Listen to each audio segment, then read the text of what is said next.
specialist.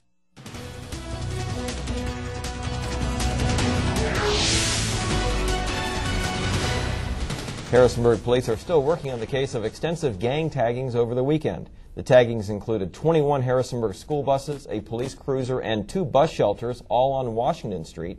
6 businesses and other property in the city were tagged as well. The vandalism happened overnight between Friday and Saturday. And joining us now to discuss the gang taggings is Lieutenant Kurt Bossart, Division Commander of Criminal Investigations with the Harrisonburg Police Department.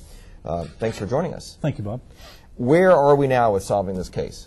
Well, we've asked the local gang task force to help us out with it, and they are out right now as we speak, following up on leads, talking with different individuals, and trying to determine what more can be done here. So we're following up on leads. We've had some crime solvers calls come in, so we're following up on those as well.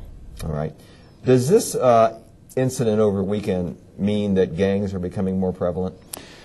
That's a good question. You know, it's really difficult to say as far as how much it's on the increase or decrease, or if it's maintaining. You know, we have this incident here, and what we try to do is we try to look at trends and see for an extended period of time as to how far they're going or how long they're going on. You know, we do have a problem, and obviously with the taggings is a problem, and any time that we have any gang activity, I think it's going to be a concern.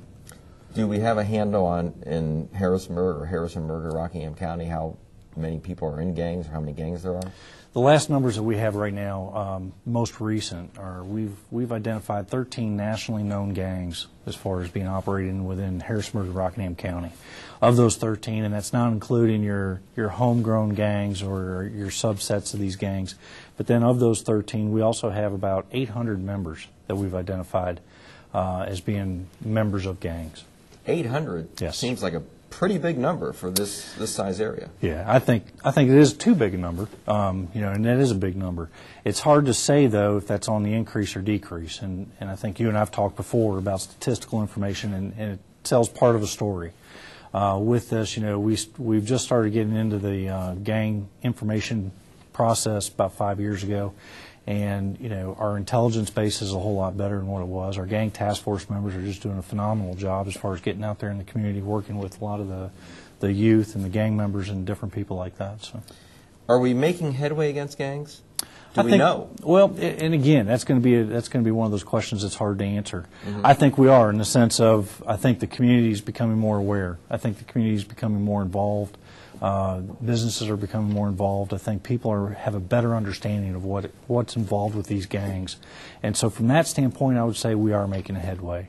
You know, the other thing I think that it's a good sure sign for our community is people are upset about these taggings. And I think that's a good thing. And I'm glad to see that people are outraged, and we should be. We shouldn't allow any of this stuff going on in our communities. So I think that's a very positive thing as well. How does the community combat this? It's not just a police problem, right? No, and I think when we look at it as a police problem, that's when we've lost.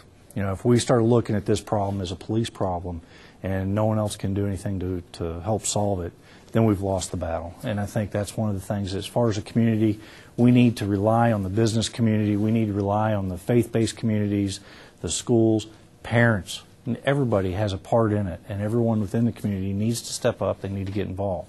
We've been very fortunate here. We've had a number of businesses step up and help out. We've got Halterman Karate does a program in the middle schools in Rockingham County. It's a phenomenal program on leadership.